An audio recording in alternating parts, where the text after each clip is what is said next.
আগামীকাল ১৬ই মে প্রধানমন্ত্রী তারেক রহমান চাঁদপুর যাচ্ছেন। দলীয় প্রধান ও প্রধানমন্ত্রী তারেক রহমানের আগমনে চাঁদপুরে বিএনপির নেতাকর্মীদের মধ্যে বইছে উচ্ছ্বাস। জেলার সর্বত্রই দেখা দিয়েছে উৎসবের আমেজ।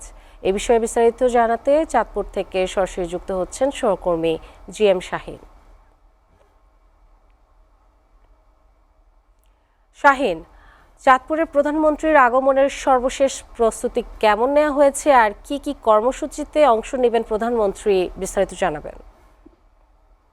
হ্যাঁ তামিমা, আমি আছি এখন চাঁদপুর সরকারি কলেজ মাঠে। আগামীকাল এই বিকেল বেলা এই কলেজ মাঠেই প্রধানমন্ত্রী বিএনপির চেয়ারপারসন তারেক রহমান এখানে ফ্যামিলি কার্ডের বিতরণ কর্মসূচিতে অংশ নেবেন।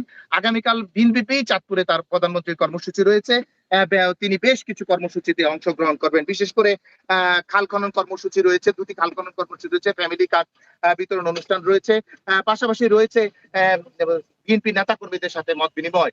এই প্রধানমন্ত্রীর আগমনকে কেন্দ্র করে চাঁদপুরে বিএনপি নেতা কর্মীদের মধ্যে বইছে উচ্ছ্বাস, এবং এই এত উচ্ছ্বাস বিতরণ করছে, মনে হয় যে এটা উৎসবের আমেজ। বিশেষ করে সরকার গঠনের মাত্র ৩ মাসের মাথায় প্রধানমন্ত্রী বিভাগীয় শহর ছাড়া বাইরে চাঁদপুরে আসছেন। এই জন্য নেতা কর্মীরা উৎসাহ উদ্দীপনা এবং দিনরাত কাজ করে যাচ্ছে তাদের কার্যক্রমের জন্য। আমি একজন তৃণমূলের একজন নেতার সাথে কর্মীর সাথে কথা বলতে চাই।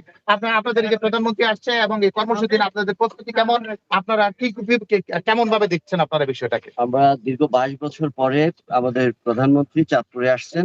এতে আমাদের সার্বিক প্রস্তুতি আমাদের সম্পন্ন হয়েছে। আমাদের মাঠ, মঞ্চ, আমাদের অনুষ্ঠানের স্থল সবকিছু ইতিমধ্যে প্রস্তুত করা হয়েছে। তবে সবচেয়ে বেশি প্রস্তুত হচ্ছে আমরা মানসিক প্রস্তুতি। আমাদের চাঁদপুরের সকল নেতাকর্মী, আমাদের সাধারণ জনগণ, আবাল বৃদ্ধ বনিতা সবাই প্রধানমন্ত্রীকে এক ঝলক দেখার জন্য, তার কথা শোনার জন্য অধিক আগ্রহে উপেক্ষা করছে। আমরা আশা করছি এটা একটা স্মরণীয় চাঁদপুরের সফর হবে এবং এই সফরের মাধ্যমে চাঁদপুরের সার্বিক উন্নয়নের একটি নতুন যুগের সূচনা হবে বলে আমরা বিশ্বাস করি। হ্যাঁ তামিম ভাই, শুনছিলেন এখানকার নেতা কর্মী বলছিলেন চাঁদপুর জেলা বিএনপি সভাপতি স্থানীয় সংসদ শেখ ফরিদ আহমেদ মানিকের নেতৃত্বে মূলত এই জনসভা এবং প্রধানমন্ত্রীর কর্মসূচির কার্যক্রমগুলো বাস্তবায়িত হচ্ছে। চাঁদপুরবাসী ধারণা করছে প্রধানমন্ত্রীর এই সফরের মধ্য দিয়ে এই জেলায় বিশাল একটি কর্মযজ্ঞ, উন্নয়নের কর্মযজ্ঞ শুরু হবে। এটাই চাঁদপুরবাসীর প্রত্যাশা এবং অল্প কিছু সময় আগামীকাল প্রধানমন্ত্রী চাঁদপুরে আসবেন। তামিম ভাই, এই ছিল আমার কাছে সর্বশেষ। শাহিন, আপনাকে ধন্যবাদ।